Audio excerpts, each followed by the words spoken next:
जय श्री राम। हमें पता है कि बिना तांडव के हिंदू राष्ट्र नहीं बनेगा।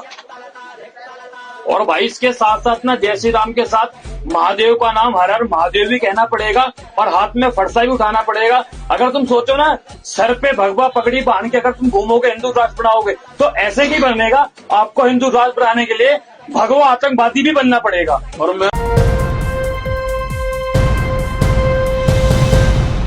ये वीडियो जो आपने अभी देखा जिसमें हिंदूवादी संगठन से जुड़े हुए कुछ गुंडे साफ साफ ये कहते नजर आ रहे हैं कि अब हमें भगवा आतंकवादी बनना पड़ेगा।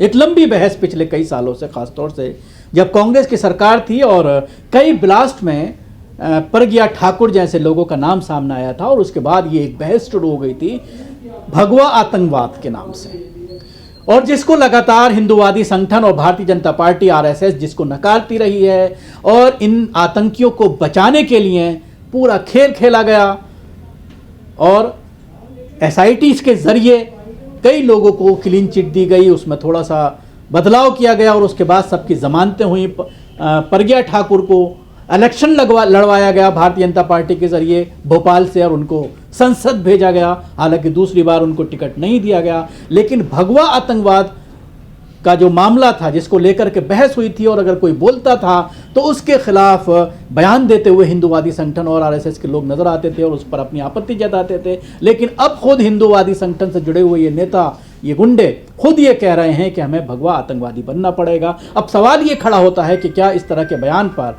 कोई एक्शन लिया जाएगा? क्या इनके खिलाफ ऐसी धाराएं लगाई जाएंगी जिससे सालों तक इनकी जमानत ना हो? यूएपीए क्या इनके ऊपर लगाया जाएगा?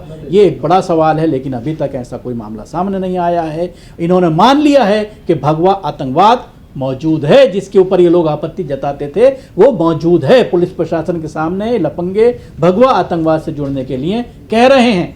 क्या लगता है कि आतंक की बात करने पर इनके ऊपर कार्रवाई होगी? ये एक बड़ा सवाल है। दूसरा वीडियो है करनी सेना का, जिसमें देखा जा सकता है कि किस तरह से ये कह रहे हैं कि हमें हर हाल में अपनी सरकार चाहिए, चाहे पैसे का ढेर लगे, चाहे खून बहे, चाहे दिल्ली में बम फोड़ना पड़े। सुनिए ये बयान। सुनील भाई ने आज हरदा हृदय नगरी हरदा में जो अंजन आंदोलन खड़ा किया है, सभी के सहयोग से हिंदू महासभा का प्रदेश अध्यक्ष विद्यार्थी परिषद होने के नाते वीर जवानों उठो, अब वो समय आ गया है कि हमें हमारे हक की लड़ाई लड़ना है।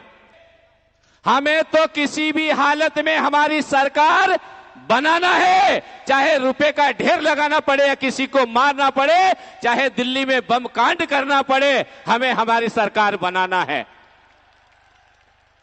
हमें कोई मतलब नहीं है किसी से, हमें जीतना है किसी भी हालत में। भाड़ में जाए जनता के मुद्दे, भाड़ में जाए वो माताएं बहनें, भाड़ में जाए वो युवा और भाड़ में जाए वो पढ़े लिखे, हमें कोई मत। तो आप देख सकते हैं जी किस तरह से करनी सेना और हिंदूवादी संगठनों के जरिए इस तरह के खुले बयान दिए जा रहे हैं। भारत को आग लगाने की बात की जा रही है, बम फोड़ने की बात कही जा रही है, तमाम तरह के पैसे और हथियारों के इस्तेमाल की बात कही जा रही है और उसके लिए चाहे कुछ भी करना पड़े, इस तरह की धमकियां दी जा रही हैं खुलेआम। लेकिन उसके बावजूद इनके ऊपर कोई एक्शन नहीं लिया जा रहा है। अगर इस तरह का बयान कोई किसी मुसलमान ने दिया गया होता तो अब तक वो यूएपीए में अंदर चला जाता। और जिस तरह से 2020 के दंगों के नाम पर नौजवानों को पिछले 5-5.5 साल से जमानत तक नहीं मिली है, इसी तरह से उन्हें सलाखों के पीछे पहुंचा दिया गया।